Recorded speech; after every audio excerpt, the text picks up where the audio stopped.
கோலி talk Kollywood news. Vishal Lakshmi Menon lip lock, மகளிர் அமைப்பும் களமிறங்குது.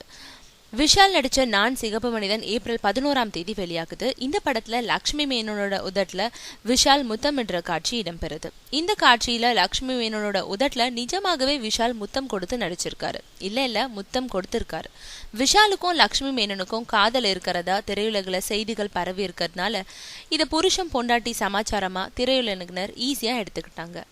இந்த புகைப்படங்கள் சில தினங்களுக்கு முன்னாடி மீடியாக்கள்ல வெளியாச்சு. அந்த புகைப்படத்தை பார்த்து அதிர்ச்சி அடையாதவங்களே இல்லை. அந்த அளவுக்கு விஷால் லக்ஷ்மி மேனன் முத்த காட்சி பல தரப்பினர்கிட்ட அதிர்வலைகளை ஏற்படுத்தி இருக்கு. குறிப்பா பெண்கள் அமைப்பினரை கடும் கோபத்துக்குள்ளாக்கி இருக்கு. எனவே இந்த விஷயத்த அவங்க கையில் எடுத்திருக்காங்க. லக்ஷ்மி மேனன் விஷால் முத்த காட்சியை நான் சிகப்பு மனிதன் படத்துல அனுமதிக்க கூடாதுன்னு தணிக்கை குழுவில் புகார் மனு அளிக்க இருக்காங்க. மேலும் இது போன்ற காட்சிகளை அனுமதிக்க கூடாதுன்னு போலீஸ் மற்றும் நீதிமன்றத்துக்கிட்டையும் முறையிட இருக்காங்களாம்.